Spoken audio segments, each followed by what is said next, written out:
Cleopatra VII, one of history's most famous and enigmatic figures, was born in Alexandria, Egypt, in 69 or 70 BC, at the tail end of the Ptolemaic dynasty.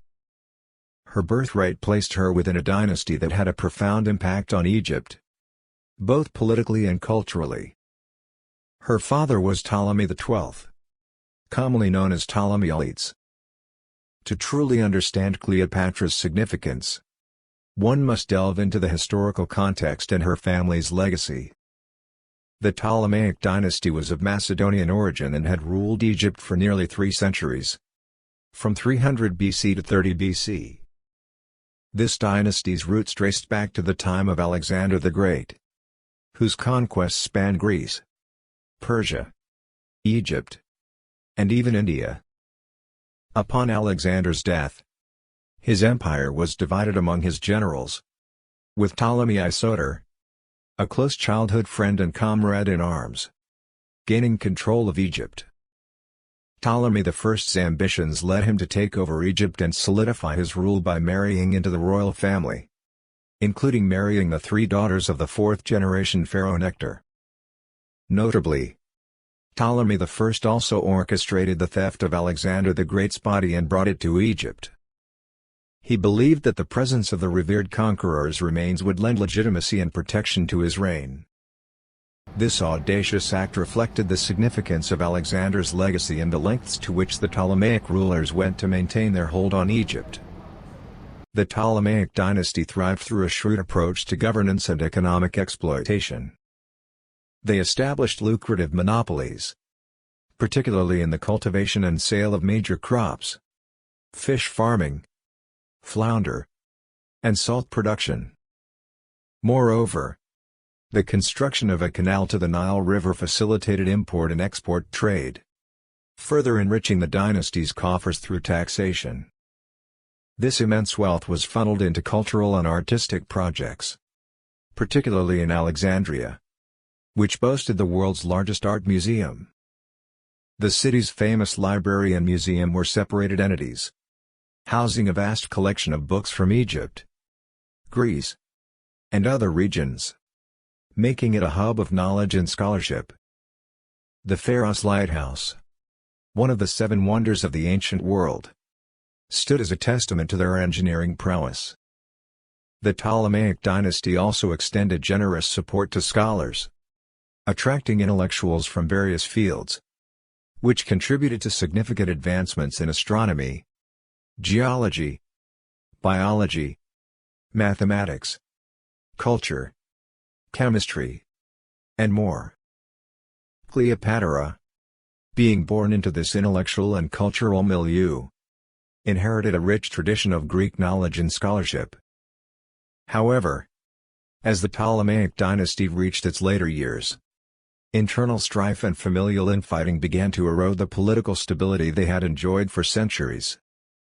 The incessant conflicts within the royal family led to a decline in military and political education, fostering widespread corruption and societal unrest. Egypt's troubles became so severe that they turned to Rome for help. Egypt became, in essence, a puppet of Rome, with Roman influence and control extending deep into its political and social fabric. It was in this turbulent and uncertain period that Cleopatra was born. Blessed with exceptional intelligence and beauty, Cleopatra was a gem amidst the chaos. Her insatiable thirst for knowledge and an unwavering commitment to learning set her apart from her contemporaries. She found solace and fulfillment in the Royal Library of Alexandria, indulging her passion for books and acquiring a depth of knowledge that was unparalleled. Cleopatra's upbringing in the shadow of the Great Library, with its extensive collection of scrolls and manuscripts, laid the foundation for her intellectual prowess and her deep understanding of various subjects. She was not only well versed in the classics of Greece but also in the wisdom of Egypt and other cultures that had left their mark on her homeland. In conclusion, Cleopatra's life unfolded against the backdrop of a dynastic legacy marked by political intrigue, cultural achievement, and economic exploitation. The Ptolemaic dynasty's ability to maintain its rule and accumulate wealth through clever governance and trade enabled the flourishing of art, culture, and scholarship in Alexandria. Cleopatra, born into this tumultuous era, was a woman of exceptional intellect and curiosity, nurtured by the wealth of knowledge housed within the royal library. Her story is a testament to the enduring impact of her family's dynasty and her personal commitment to the pursuit of knowledge. The mention of Gioan and his remarkable linguistic abilities adds an intriguing layer to the narrative surrounding Cleopatra's time. His proficiency in speaking various languages highlights the cosmopolitan nature of Alexandria during that era. Alexandria was a melting pot of cultures and a hub for trade and intellectual exchange, making it a place where one could encounter people with diverse linguistic skills. It underscores the idea that Alexandria was a city where individuals from different corners of the world would cross paths, exchange ideas, and engage in conversation. This cultural exchange contributed to the city's rich intellectual and artistic milieu.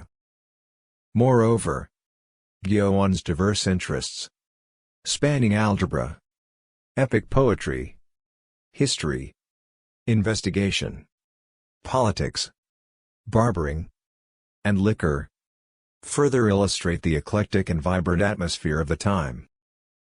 His pursuits reflect a diverse range of knowledge and skills, mirroring the ethos of Alexandria as a center of learning and innovation. Cleopatra, with her natural beauty, intelligence, and cultured upbringing in Alexandria, stood out in this cosmopolitan environment. Her exceptional conversational skills, likely honed in the vibrant intellectual circles of the city, enhanced her allure. These qualities made her not only physically attractive but also intellectually captivating.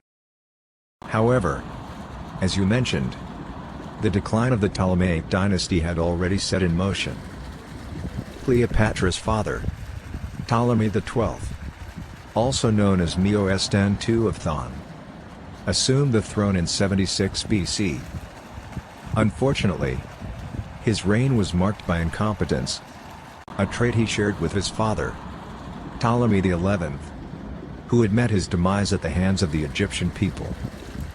Ptolemy XII's nickname, the flute player, speaks volumes about his priorities. His passion for playing the flute overshadowed his commitment to governance and politics. This proclivity for music and leisure was evident in his participation in lavish parties, often at the expense of his administrative duties. As the king became absorbed in his musical pursuits, the realm suffered the consequences. Political instability plagued the nation, leading to rebellions and riots. Egypt's economy began to crumble, impacting the livelihoods of its people. The decline of the Ptolemaic dynasty accelerated, and the once mighty empire was on the brink of collapse. Cleopatra, born into this tumultuous era, faced the daunting challenge of navigating the treacherous political landscape of a crumbling dynasty.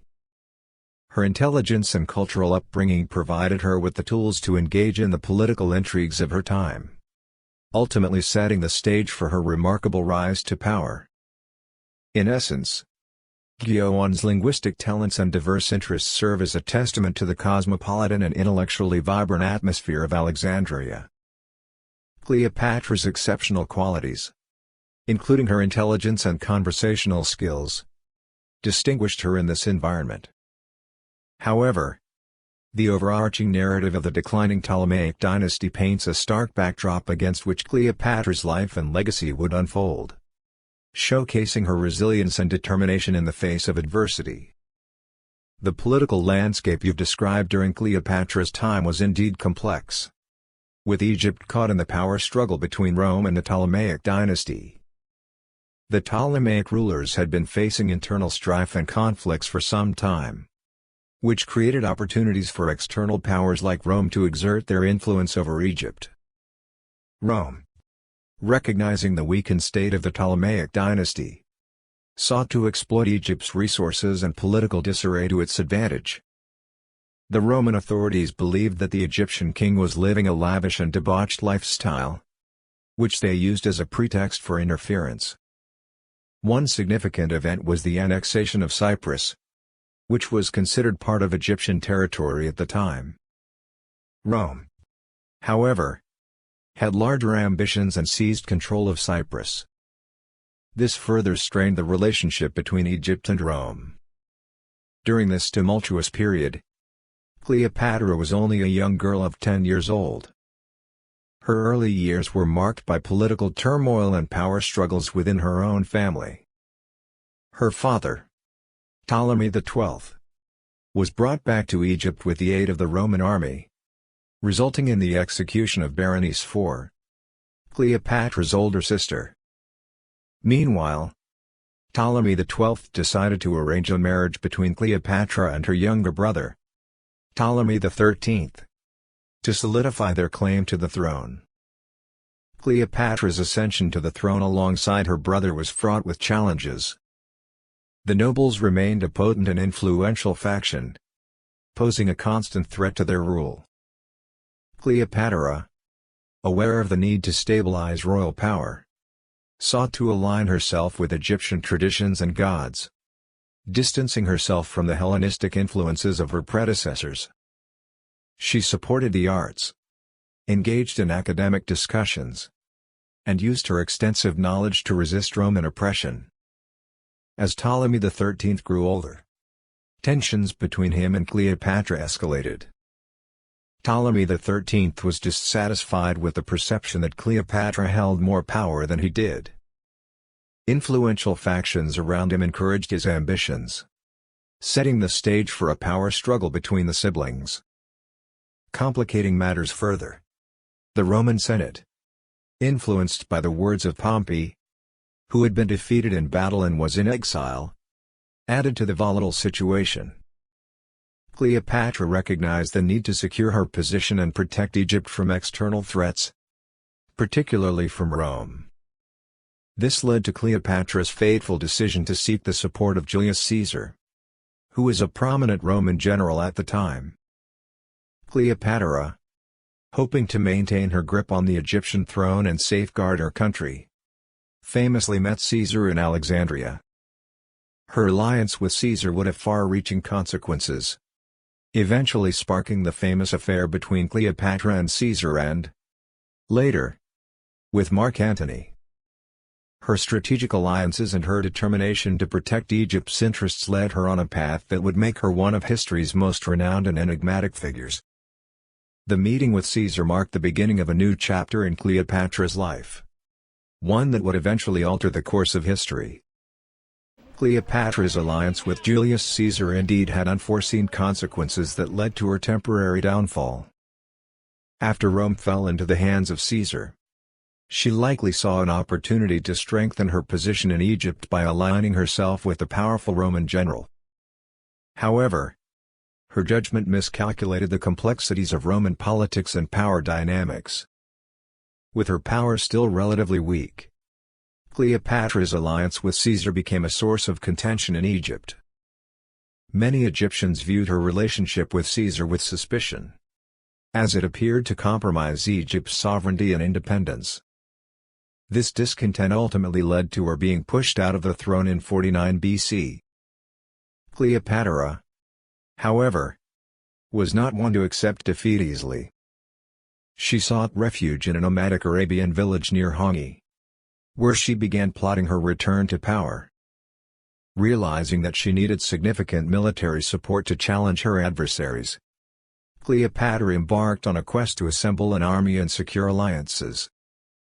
Desperate to find external support, Cleopatra reached out to potential allies who could help her regain the throne through force.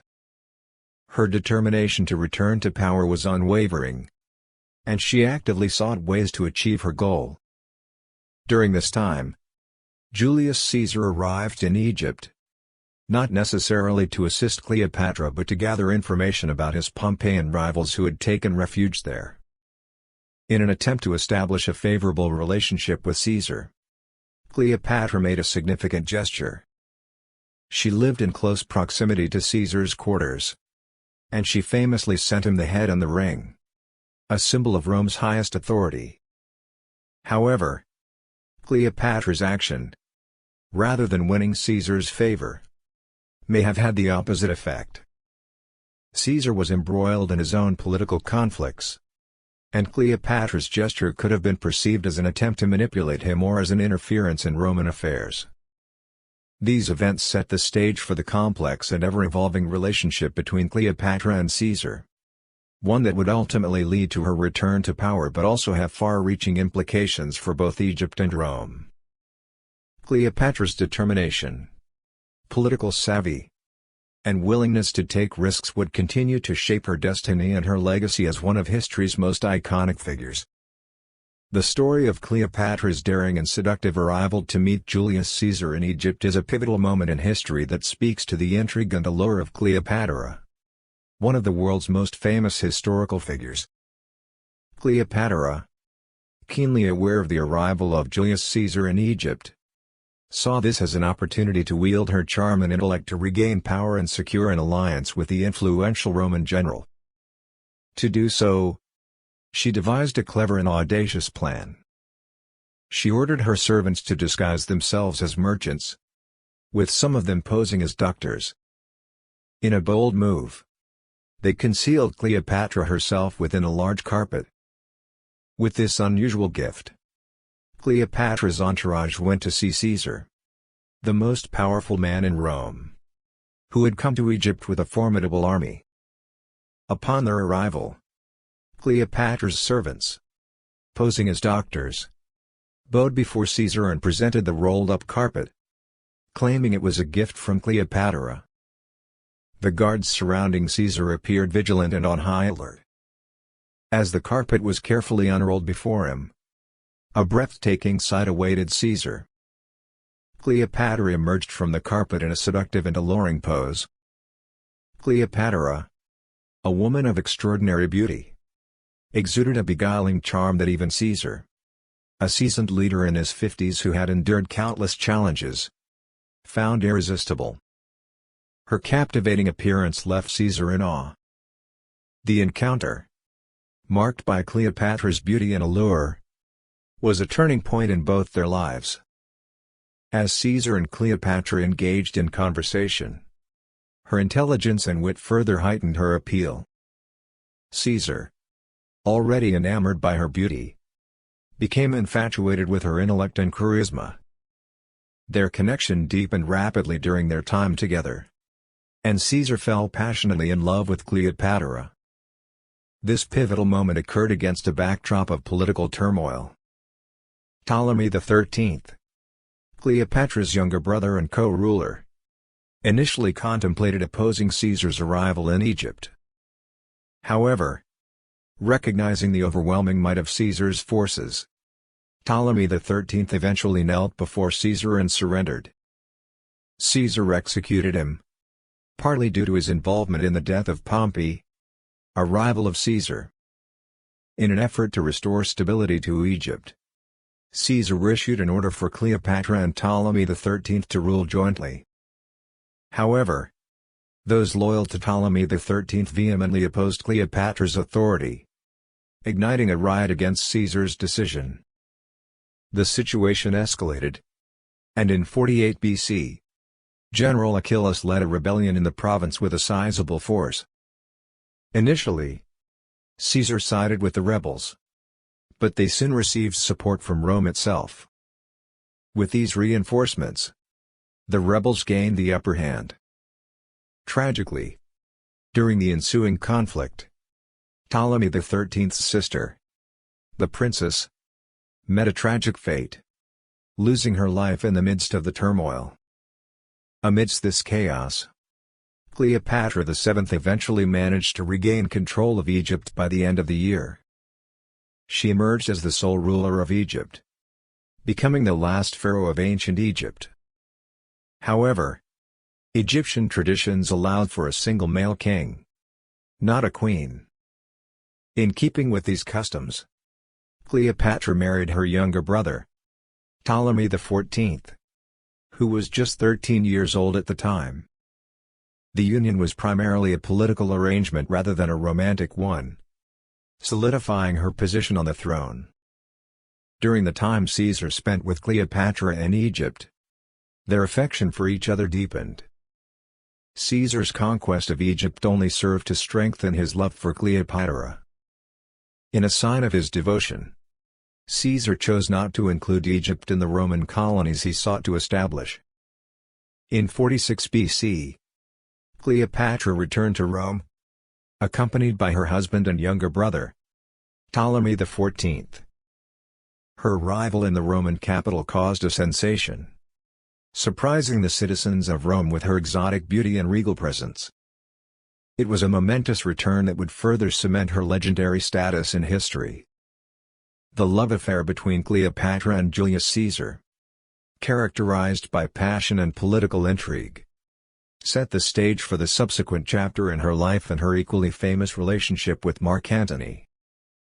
Cleopatra's audacious arrival in the carpet, designed to captivate Caesar, was just the beginning of her remarkable journey in the annals of history. Cleopatra's time in Rome was marked by both personal and political challenges. While staying in a mansion provided by Caesar, she went by the name Caesal, or Photo, which meant the son of Caesal, signifying her child with Caesar. Ptolemy XV Cleopatra or Philometor Caesar, who was also known as Caesarion. Cleopatra's male companion, Rufio, was her official husband, but in reality, she was deeply involved in Caesar's life. Caesar, who was married to Calpurnia but had no children with her, acknowledged Cleopatra as his lover. However, when Cleopatra visited Rome and even went to Caesar's villa in Caesarea, Roman citizens largely viewed her as a mistress and did not give her the recognition she may have hoped for.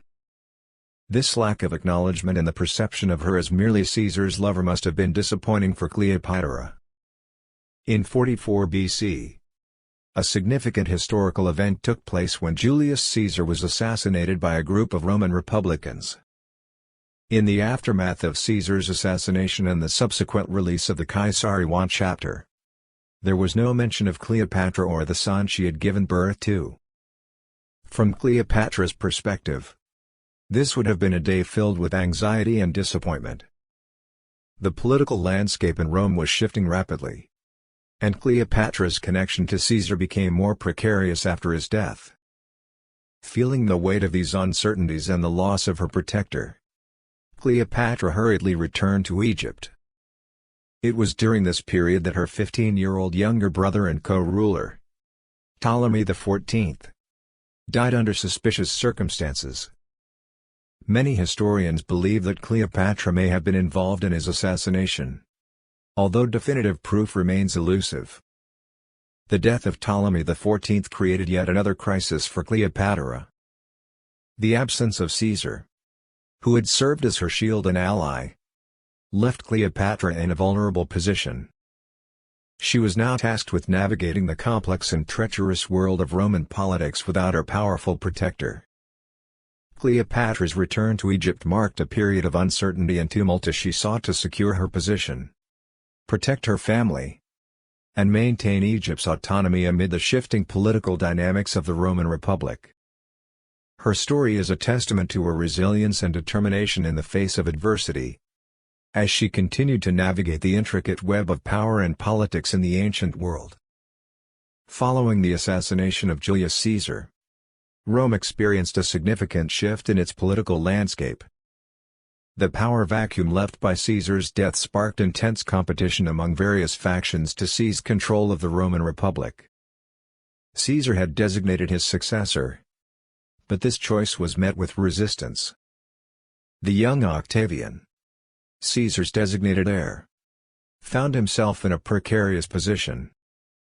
To consolidate power, he formed a political alliance with two key figures, Mark Antony, a powerful Roman general and ally of Caesar, and Marcus Aemilius Lepidus, another of Caesar's supporters.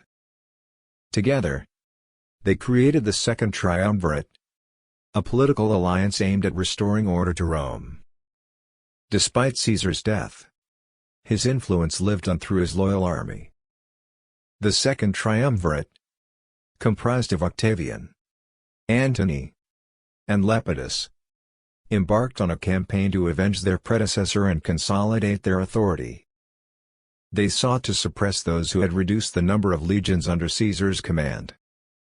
During this tumultuous period, the citizens of Rome offered enthusiastic support to Antony, who still commanded a formidable army.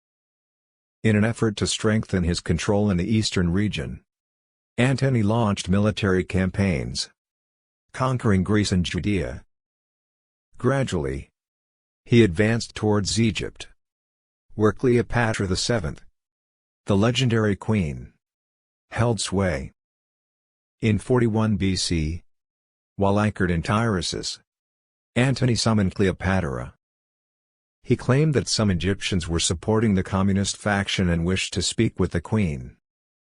Cleopatra, renowned for her cunning and charm, had previously captivated Caesar himself, and Antony was intrigued by her. Additionally, Cleopatra possessed immense wealth, making her a valuable ally in Antony's pursuit of power. Despite Antony's persistent efforts, Cleopatra initially hesitated to respond to his summons. Antony even resorted to sending persuasive letters, but Cleopatra remained elusive. The delay in her response likely added to the political uncertainty surrounding Antony. Antony's position grew increasingly precarious as he found himself embroiled in various conflicts and wars. His efforts to assert control and unite the Roman Republic under the Second Triumvirate faced numerous challenges, both from external enemies and internal divisions. The unfolding drama between Antony and Cleopatra, set against the backdrop of a volatile Roman Republic, would soon take center stage in history. Their alliance and eventual romantic involvement would shape the course of events in the ancient world, leading to a pivotal chapter in Cleopatra's life and the ultimate demise of the Roman Republic. Mark Antony was a man known for his extravagant spending habits, love for both alcohol and women, and his penchant for accumulating personal debts. His lifestyle choices reflected a personal financial recklessness that contrasted with the political realities he faced. In his quest to maintain the loyalty of his soldiers and secure his position of power, Antony had to expend considerable sums of money. One critical episode in Cleopatra's life was the Treaty of the Island, Episode 5, during which an urgent need for funds arose. To pay for essential goods, Cleopatra had to find a way to secure the necessary funds promptly. As she observed the political situation in Egypt and the threats to her throne, she faced daily concerns about preserving her rule and protecting Egypt's interests. However, it was at this juncture that Mark Antony entered the picture and offered Cleopatra a lifeline. Antony extended his hand and summoned Cleopatra, presenting her with an opportunity to address her financial challenges. Cleopatra, a shrewd strategist, saw this as a chance to align herself with Antony, much like she had done with Julius Caesar. Cleopatra devised a plan to captivate Antony, much as she had captivated Caesar before. Initially, she kept Antony waiting, intentionally making him anxious. When the time was right, she embarked on a grand entrance that would further enthrall him. Cleopatra approached Antony through the use of opulence and luxury, which she knew would resonate with his tastes. She boarded a magnificent ship, resplendent with a golden glow. On this luxurious vessel with purple oars, a silk bed adorned with the colors of Venus, the goddess of love, awaited. Cleopatra, herself, reclined upon it at an alluring angle. Maids fanned her gently, creating an ambience of seduction and allure. Antony, beholding this stunning spectacle, found himself overwhelmed and embarrassed. At the time, Cleopatra was 28 years old, a dazzlingly beautiful woman who had come into her own as a mature and self-assured leader. Antony, by contrast, was 42 years old, and Cleopatra's allure had a profound effect on him. Enchanted by Cleopatra's beauty and presence, Antony sent a message inviting her to dine with him. However, Cleopatra, ever the master of her own destiny, had other plans. She declined the invitation to dinner, choosing instead to host a party aboard her own ship and extending an invitation to Antony. This episode marked a pivotal moment in the relationship between Cleopatra and Mark Antony, one that would have far-reaching consequences for both Egypt and Rome. Their union would not only redefine power dynamics in the ancient world but also become a legendary love story that continues to captivate generations to this day. The day Cleopatra invited Mark Antony aboard her magnificent ship was an event that left Antony utterly astounded. It was a display of opulence and splendor taken to its zenith. The ship's interior was bedecked with an abundance of flowers, plates made of pure gold, and a goblet crafted from gold and adorned with precious jewels, all of which radiated a beauty and opulence rivaling Cleopatra herself. This extravagant presentation left Antony in a state of pure ecstasy. In his bewilderment and daze, Antony remarked on the incredible lavishness of the scene before him. Cleopatra, however, downplayed the grandeur and expense, casually stating that it was a mere trifle for her. She then instructed her maids to bring forth a goblet of vinegar. With an air of enchantment, Cleopatra began adorning herself with flowers, eventually removing a large pearl earring hanging from one side. Cleopatra dipped the pearl earring into the goblet of vinegar and allowed it to soak for approximately 20 seconds. Antony watched with rapt attention as the pearls in the vinegar slowly began to dissolve. Cleopatra, unfazed, then raised the goblet to her lips and drank its contents in a single, daring gulp. As another attendant approached to replicate the feat, Antony intervened, preventing them from taking the same action. The act had captured his fascination and admiration, but he saw no need to risk further loss of precious jewels. It's worth noting that Cleopatra's extravagant display was not merely for Antony's entertainment. The pearl-dissolving act was symbolic of her wealth and power, a testament to her ability to indulge in extravagance without concern for the cost. It was a performance intended to captivate Antony and emphasize her allure as a woman of opulence and influence. The story of Cleopatra's pearl-dissolving act has intrigued historians and scholars for centuries. While it remains a subject of debate and speculation, some have suggested that the vinegar Cleopatra used may have been exceptionally acidic, capable of dissolving pearls. Others have proposed that it was a symbolic gesture rather than a practical demonstration. Whatever the true nature of the act, it undoubtedly contributed to the legendary image of Cleopatra as a charismatic and enigmatic figure in history. Her ability to both command respect and fascination, as well as to captivate the hearts of powerful men like Julius Caesar and Mark Antony, continues to be a subject of fascination and intrigue to this day. During the time when Mark Antony was deeply involved with Cleopatra, he received two troubling pieces of news that would significantly impact his life and political career. Firstly, his wife, Fulvia, and his younger brother had led a revolt against Octavian in Perugia, but their rebellion had failed. Additionally, there were reports suggesting that Parthia, a powerful adversary, had been conquered, prompting Antony to take swift action.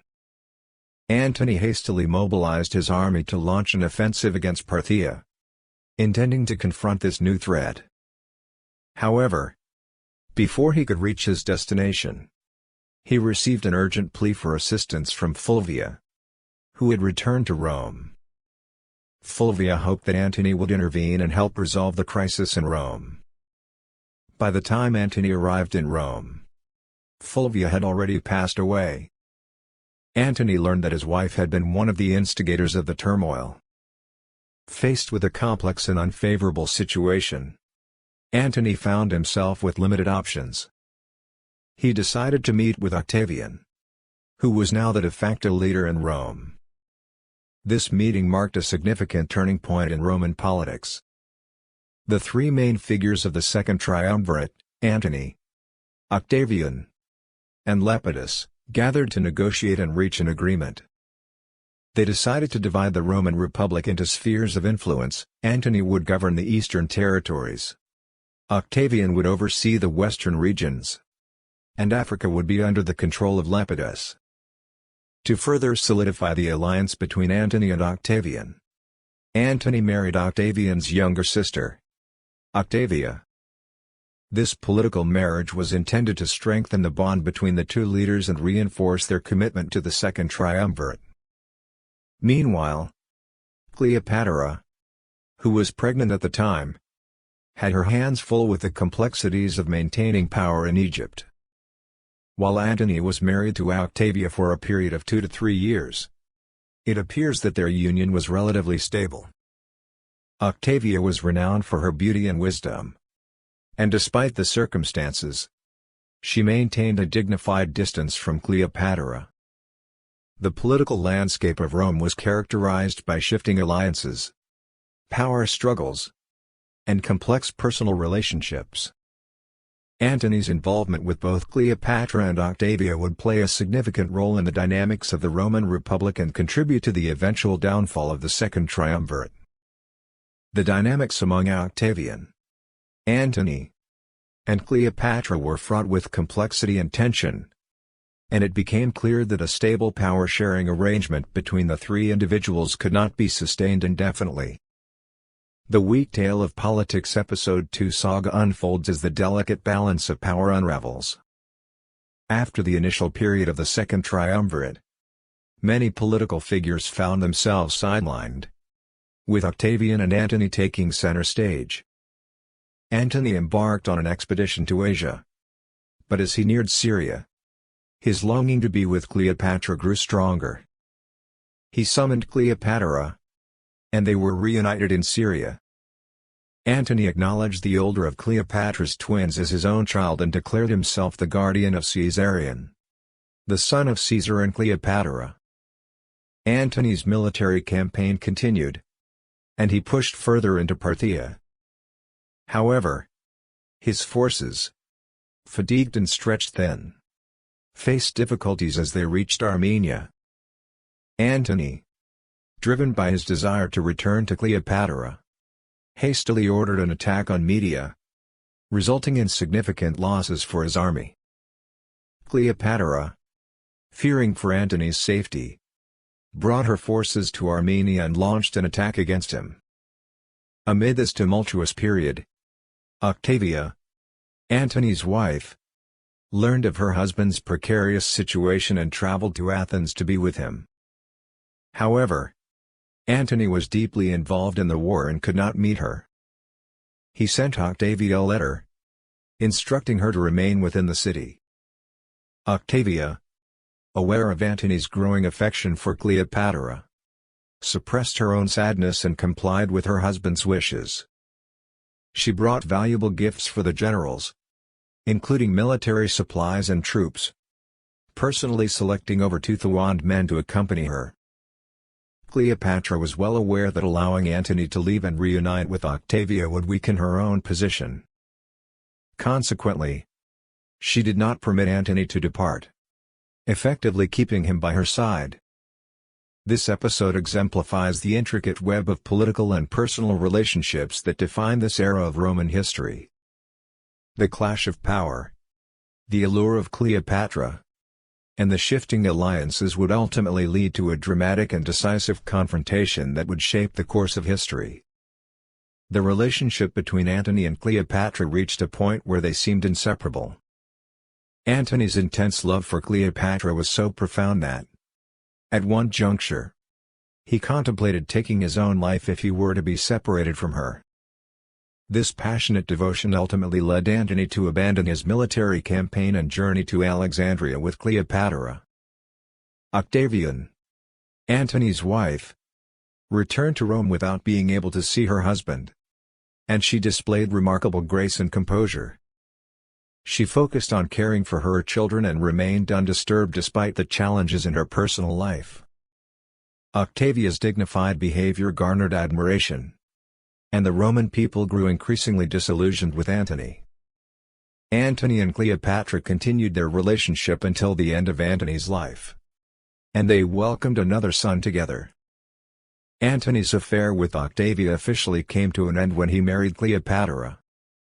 Despite his previous setbacks in the Parthian campaign, Antony achieved success in the Armenian expedition, largely with Cleopatra's support. He managed to secure important cities in Syria and Phoenicia, and even extended his control over parts of the coastal regions of Judea. While Cleopatra had once possessed vast territories during the height of her power, many of these lands were gradually relinquished. Cleopatra VII, having essentially ensnared powerful figures like Antony under her influence, had effectively become the ruler of her own kingdom, protecting Egypt's independence. However, the Roman citizens were deeply perturbed by the perception that Egypt's resources and territories were being exploited by foreign generals, particularly Antony. General Octavian's provocations and aggressive stance added to the growing resentment. This brewing discontent among the Roman populace would ultimately contribute to the climactic events that lay ahead. In 34 BC, Mark Antony achieved success in his Armenian expedition and returned to Alexandria, where he held a grand triumphal ceremony alongside Cleopatra. During this celebration, Antony officially declared Cleopatra as the ruler of Egypt, essentially making her a queen among kings. However, the most shocking and unsettling aspect of this event for the Roman citizens was Antony's announcement that Cleopatra's son, Caesarion, was the legitimate heir to Julius Caesar. This declaration sent shockwaves throughout Rome.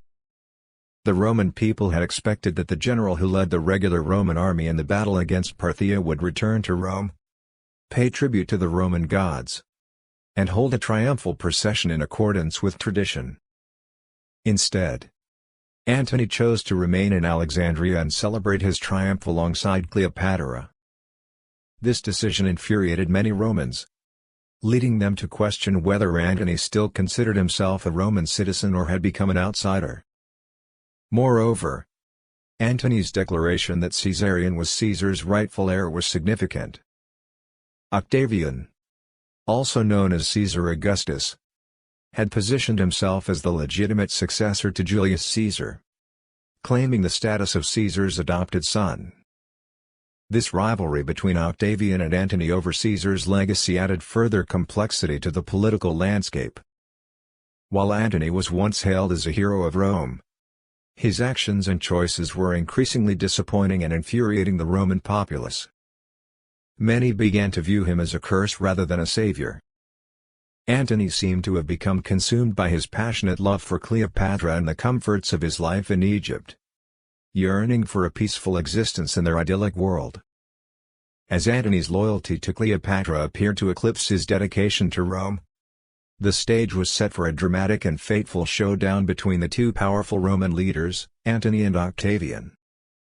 This rivalry would culminate in a series of events that would shape the course of Roman history and determine the fate of Cleopatra and her kingdom.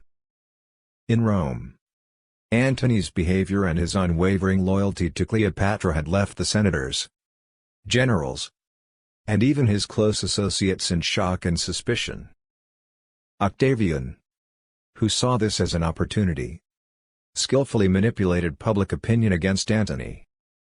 In his speeches, Octavian criticized Antony, portraying him as a fallen hero who had sold his dignity and soul to an Egyptian sorceress. Cleopatra, in the eyes of the Roman citizens, was now seen as a licentious and wicked sorceress, and Antony was depicted as a man who had willingly surrendered his honor to her. Octavian's propaganda campaign was highly effective, and he succeeded in turning the majority of Antony's supporters, many of whom were members of the Senate, against him.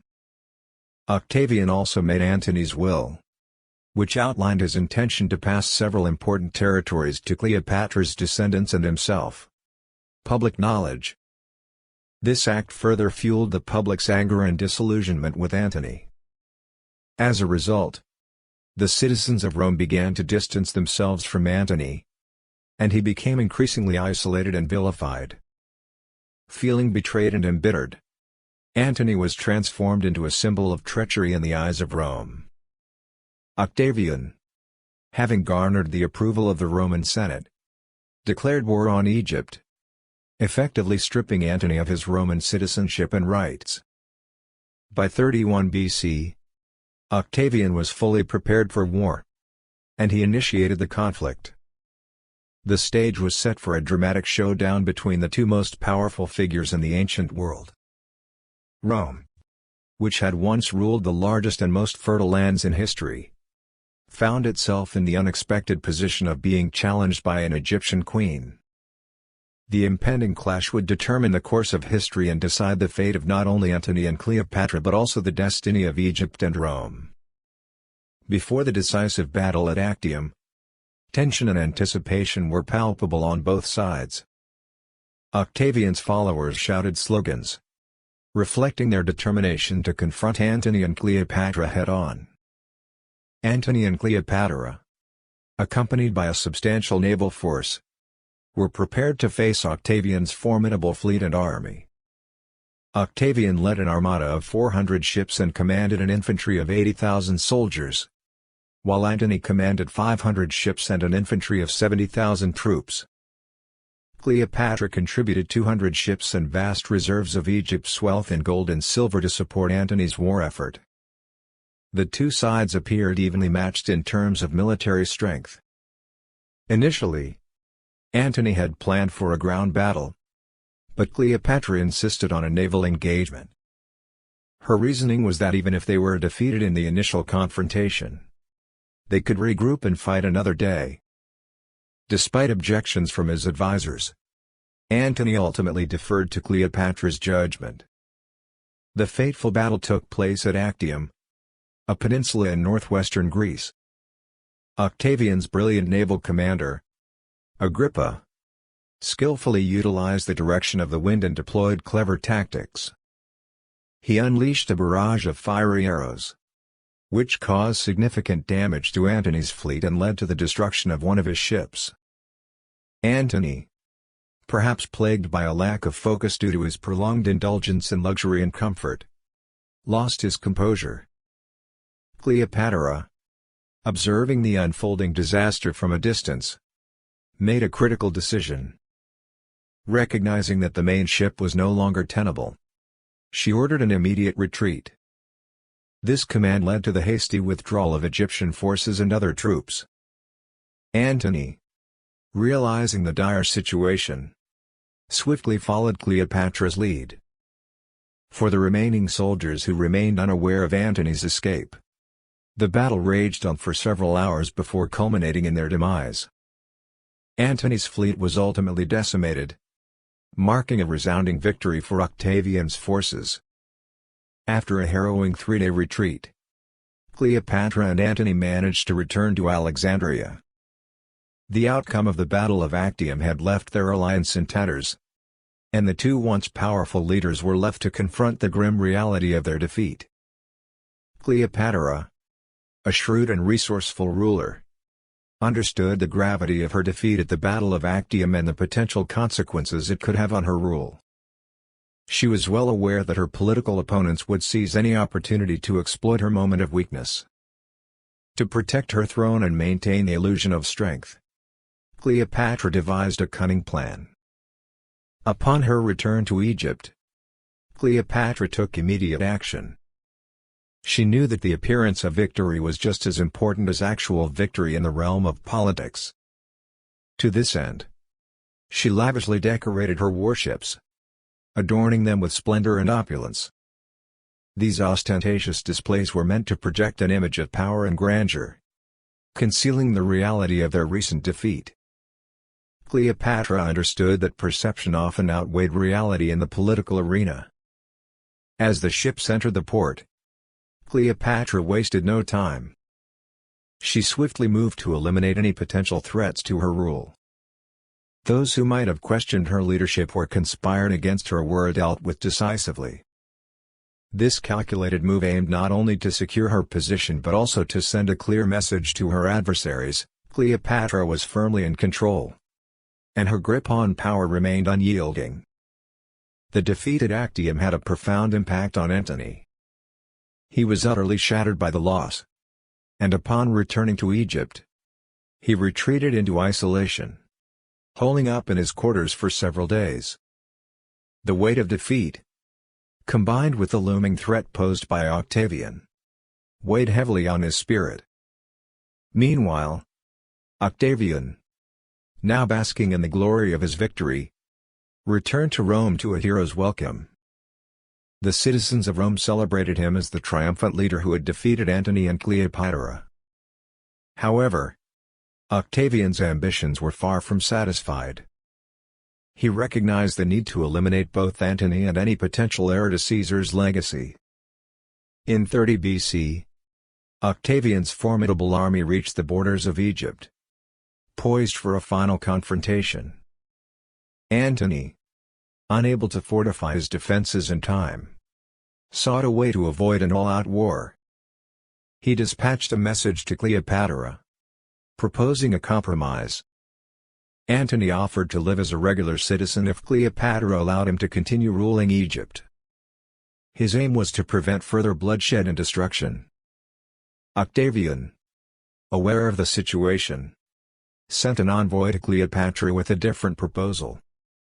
He suggested that if she abdicated the throne and surrendered Antony, he would guarantee her a comfortable life. Cleopatra, although initially skeptical of Antony's political decisions, rejected Octavian's offer. Her commitment to her partner in the Prince of Egypt was unwavering. As Octavian's forces landed in Egypt, the stage was set for a final, fateful clash. Antony, despite fighting with unwavering determination, found himself outmatched. The might of Octavian's army proved insurmountable. And despite his valiant efforts, Antony's resistance was not enough to alter the course of events that would ultimately seal his fate. Cleopatra, the iconic queen of Egypt, is remembered by people worldwide for her captivating beauty. But the perception of her physical appearance has been a subject of debate and controversy.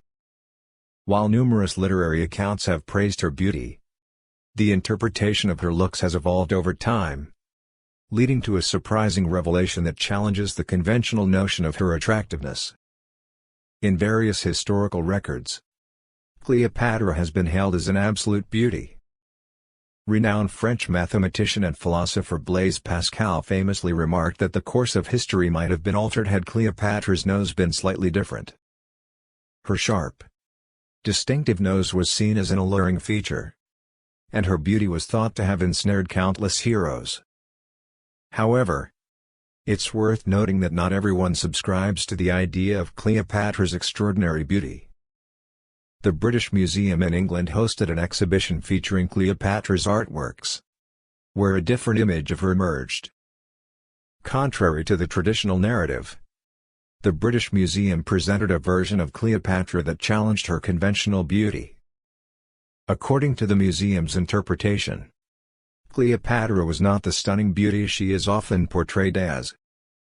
Instead, they described her as a short, plump woman of about 150 centimeters in height, with a hooked nose, a thick and plump body, and saggy flab around her neck, which they deemed unattractive. This revisionist perspective raised eyebrows and sparked controversy, as it contradicted the long-standing perception of Cleopatra's allure. In 2007, a significant discovery further fueled the debate about Cleopatra's appearance. A research team from the University of Newcastle in England unearthed a Roman thread in a bank vault. An analysis of a silver coin from this vault revealed an engraving of Cleopatra with a narrow forehead and a prominent beaked nose, in line with the British Museum's portrayal. This find added a layer of historical evidence to the argument that Cleopatra's appearance may have been less conventionally attractive than previously thought. To complicate matters further, it's important to consider the genetic factors at play in Cleopatra's lineage. The Ptolemaic dynasty, like other Egyptian dynasties, often resorted to incestuous marriages to preserve their bloodline. Some researchers have suggested that Cleopatra might have had a genetic disease, which could explain her unconventional features.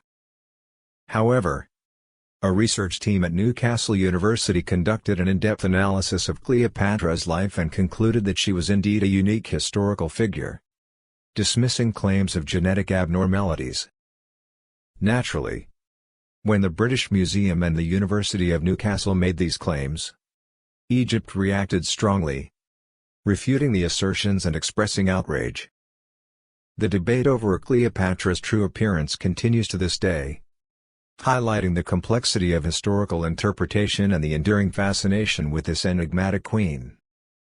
In conclusion, Cleopatra's beauty remains a subject of debate and intrigue, with historical records, artistic interpretations, and scientific discoveries offering conflicting perspectives on her physical appearance. While some continue to uphold the image of Cleopatra as an unparalleled beauty, others challenge this notion, suggesting that her attractiveness may have been less conventional than previously believed. Ultimately, Cleopatra's allure continues to captivate and mystify people around the world, making her one of history's most enduring and enigmatic figures. The debate surrounding Cleopatra's beauty continues to be a topic of fascination and disagreement among historians and scholars. While some assert that Cleopatra possessed extraordinary beauty, others, including the director of the College of Cultural Studies at the University of Egypt, argue that her attractiveness extended beyond physical appearance and that she was a woman of wisdom and cleverness. The director of the College of Cultural Studies in Egypt describes Cleopatra's face as smooth, soft, and radiant, attributing to her a sense of elegance. He emphasizes her sharp nose and neat features, which were considered comparable to those of queens from both the East and West. This perspective vehemently refutes the British claim that she was unattractive. In Egypt, Cleopatra's journey was celebrated as one of beauty and intellect, and she was known for her wisdom that transcended her physical appearance.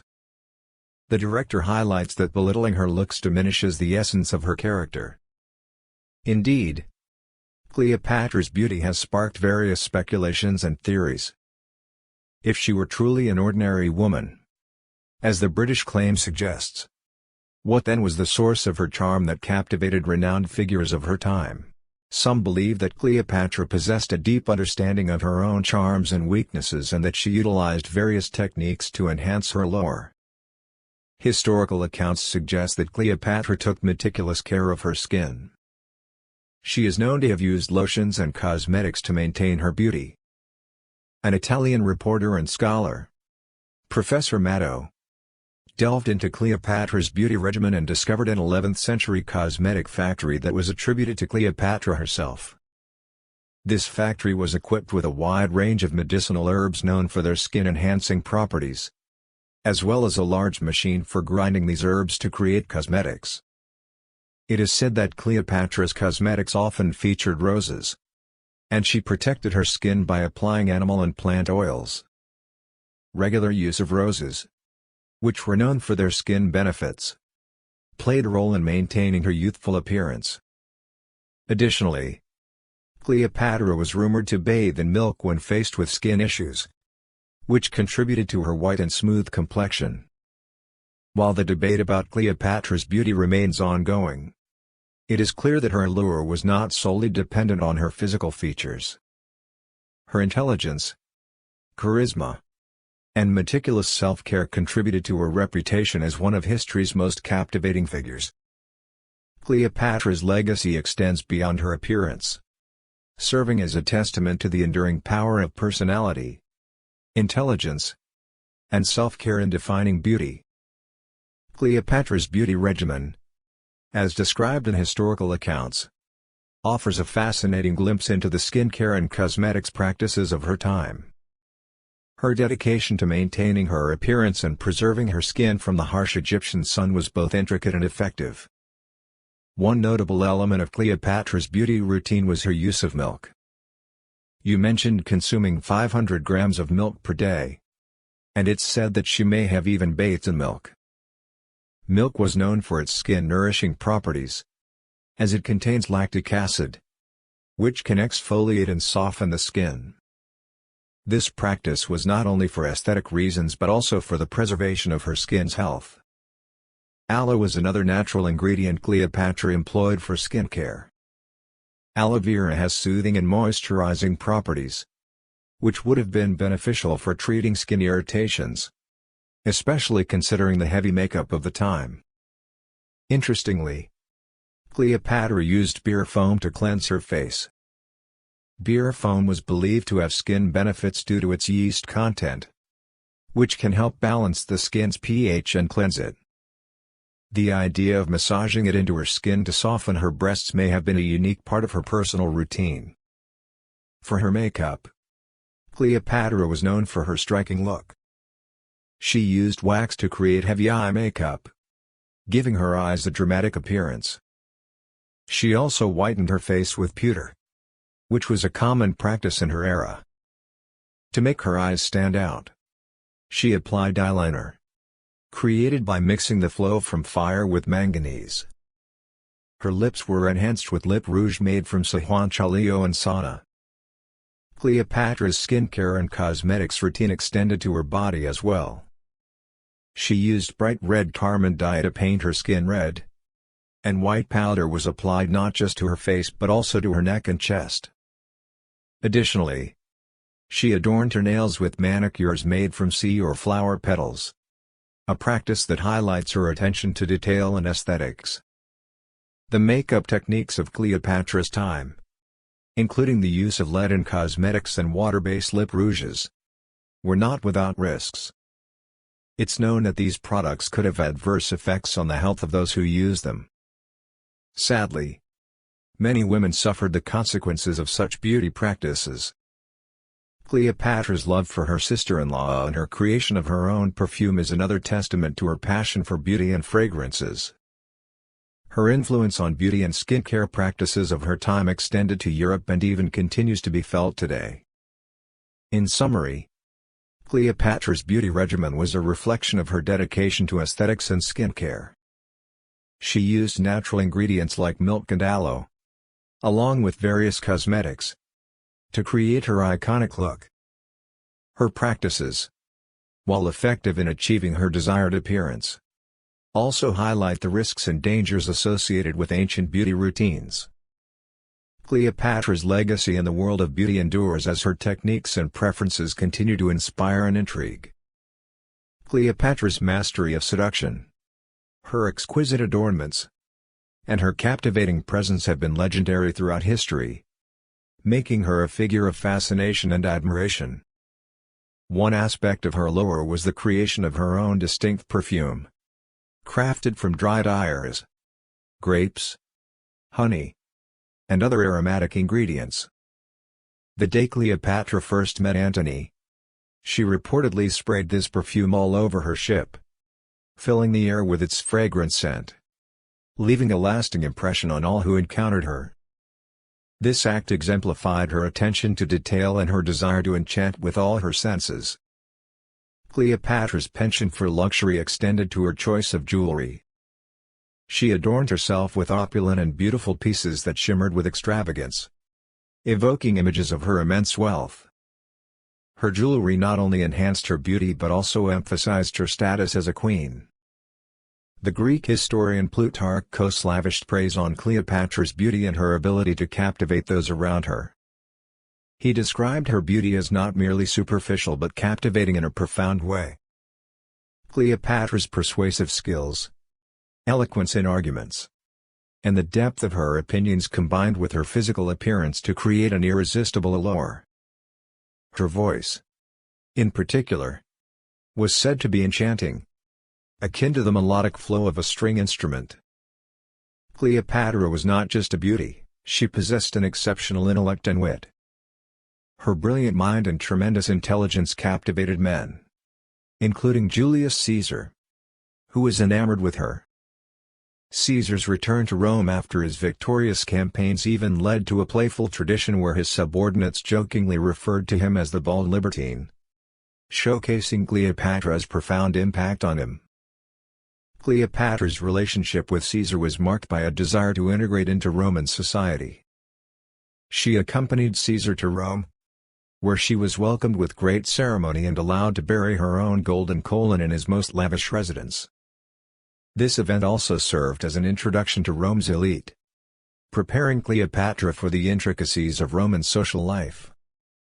In a bold move, a golden statue of Cleopatra was erected in the Temple of Venus, which was considered a significant honor. This gesture was likely surprising to Roman citizens, given Cleopatra's status as Caesar's mistress and her origin from a seemingly powerless foreign country. Cleopatra's first encounter with Mark Antony was equally striking. Knowing Antony's financial struggles, she arrived in style, gilding the snake's head and tail on her barge and using a silver oar. Surrounded by a retinue of beautiful maids, she reclined on a golden bed like Venus, creating an illusion of goddess-like beauty that left Antony enchanted, despite the harsh realities of the battlefield. In essence, Cleopatra's allure went beyond her physical appearance. She possessed a unique combination of beauty, intelligence, and charm that left a lasting mark on those she encountered, solidifying her status as one of history's most captivating figures. The story of Cleopatra and Mark Antony is one of history's most famous love affairs, marked by passion, drama, and ultimately, tragedy. Cleopatra's use of clear parts, believed to be a reference to the precious pearl, as a means to captivate Antony, showcases her strategic seduction. While Antony was a renowned Roman general, his defeat in the Battle of Actium is often attributed to his infatuation with Cleopatra. Her enchantment over him was so potent that it distracted him from his military duties. As the Romans say, "What broke him is Cleopatra." In certain literary works like the novel Mask of Rome, Antony is depicted as suffering from depression during his time with Cleopatra. This portrayal contrasts with his reputation as an energetic Roman general. He became increasingly suspicious of his former allies and showed signs of emotional instability, suggesting that he might have experienced bouts of depression. Cleopatra, on the other hand, had a more detached attitude, which strained their relationship.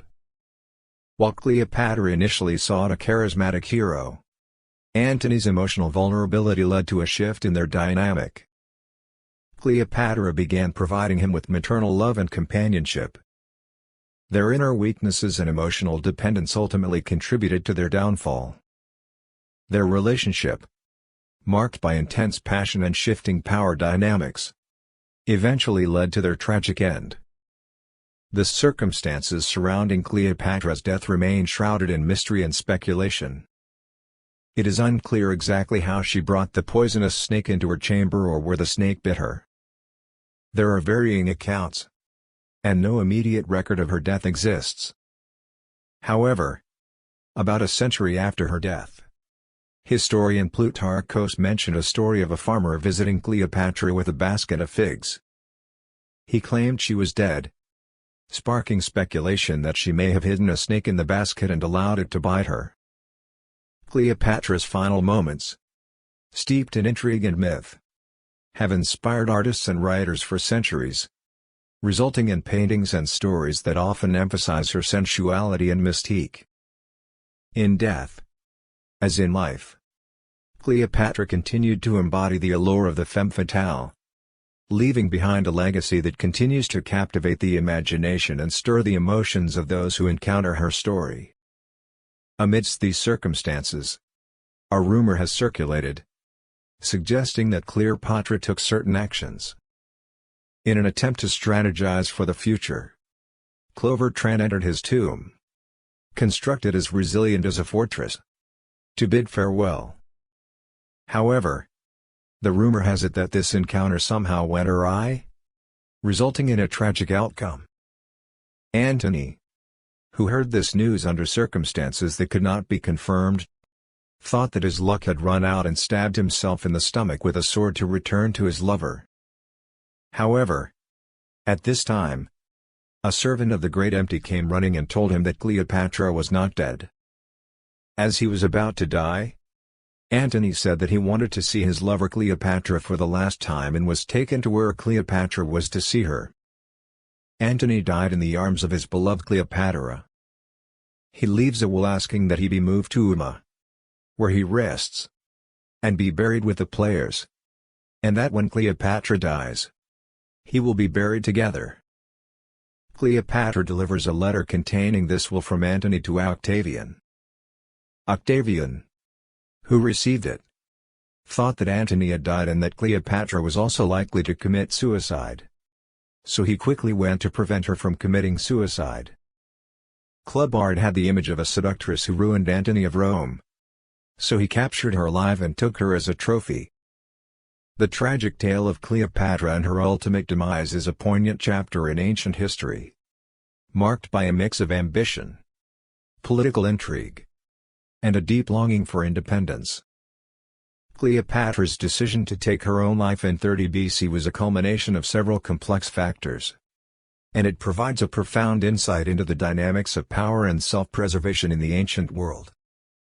Cleopatra's predicament was precarious. She had been entangled in a tumultuous love affair with two of Rome's most prominent leaders, Julius Caesar and Mark Antony. These relationships not only secured her political position but also fueled her ambition to protect Egypt and maintain its autonomy. However, as the tides of fortune shifted, she found herself on the losing side of history. The statement, "They thought that dragging them to Rome would be a sure way to show their victory," reflects Cleopatra's apprehension about her fate. She understood that if she were taken to Rome in chains as a captive, it would be a humiliating spectacle that would demonstrate her powerlessness. Therefore, faced with the possibility of becoming a laughingstock, Cleopatra chose a different path. In an act of both defiance and despair, Cleopatra visited the tomb of her beloved son, Cleopatra Antony, who had died at a tender age of 9. She lit a wreath and made the heart-wrenching decision to take her own life. This decision was not made lightly. It symbolized her unwavering commitment to Egypt's sovereignty and her determination to control her own destiny. The subsequent sequence of events is equally poignant. After her visit to the tomb, Cleopatra returned to her chambers and took a bath, a ritualistic cleansing of both body and spirit. She then hosted a grand banquet, which can be seen as her final celebration of life and her desire to leave a lasting impression. As the night fell, Cleopatra retired to a golden bed, a bed once shared with Mark Antony. Her peaceful and serene demeanor as she lay down to rest, akin to someone falling asleep, was a stark contrast to the turmoil that had marked her life's final chapters. The loyal members of her entourage, Bio, Eris, and Charm, followed Cleopatra's lead in an act of unwavering loyalty. They chose a method of death that was symbolic and poignant, entrusting their bodies to a dog carrying a poisonous snake. This act, although gruesome, showcased their commitment to their queen and their determination to remain free. The rumor that Cleopatra concealed a venomous snake inside a basket filled with figs adds an element of intrigue to her death. It suggests that she remained vigilant even in her final moments, seeking control over her own destiny until the very end. Octavian's discovery of Cleopatra's lifeless body marked the end of an era. With her death, Egypt was reduced to a Roman vassal state, and the Ptolemaic dynasty's 300-year reign came to a close. Cleopatra's dream of protecting Egypt from Roman dominance ultimately failed. But her legacy as a beautiful queen who fiercely fought for her people and her independence endures through the annals of history. Her choice to take her own life, rather than be paraded as a captive in Rome, speaks to her indomitable spirit and unwavering commitment to her principles. Cleopatra remains an enduring symbol of strength and resilience in the face of adversity. Cleopatra's charm and intelligence were indeed remarkable aspects of her character, and it's worth considering the possibility that she may have researched poisons, given her strategic mindset and determination to protect Egypt's independence. However, historical records about her suicide remain somewhat ambiguous. leaving room for speculation. Cleopatra's reputation as a scholar and a polymath is well documented. She was fluent in multiple languages, including Greek, Latin, and Egyptian, and she was known to have a deep interest in various sciences, including astronomy and mathematics. It is certainly conceivable that she may have explored the field of toxicology, which was not uncommon for intellectuals of her time. Her alleged research on poisons might have served both practical and political purposes, allowing her to be prepared for any situation that threatened her sovereignty or her life. The depiction of a poisonous snake in the portrait Octavian brought to Rome raises intriguing questions. It could symbolize Cleopatra's knowledge of poisons, suggesting that she was a formidable adversary. Alternatively, it might represent her association with the snake as a symbol of her connection to Egypt, where the cobra was a revered symbol. The interpretation could go either way, adding an element of mystery to her legacy. Cleopatra's charm, however, extended beyond her intellectual prowess. Her ability to captivate powerful men like Julius Caesar and Mark Antony is a testament to her charisma and magnetism. She was known for her beauty, eloquence, and wit, all of which she skillfully employed to gain political influence and secure alliances. Her mastery of the art of seduction was not just a means of personal enjoyment but a strategic tool in her quest to protect Egypt and the interests of her people. Her dedication to Egypt's independence and the well-being of her children, particularly her son by Julius Caesar and her children with Mark Antony, further underscored her charm. Cleopatra was a woman who saw herself as the protector of Egypt's legacy and the guardian of her children's future. Her daily efforts to enhance her external and internal charm were not merely for vanity but were calculated steps to maintain her position and safeguard her nation's sovereignty. In the end, Cleopatra's charm was a multifaceted combination of intelligence, beauty, charisma, and a fierce determination to protect her homeland. Her life, as well as her enigmatic death, continues to intrigue and inspire generations, making her one of history's most enduring and fascinating figures. Whether she used poison or chose the symbolism of snakes in her final moments, Cleopatra's legacy endures as a symbol of resilience, intelligence, and unwavering commitment.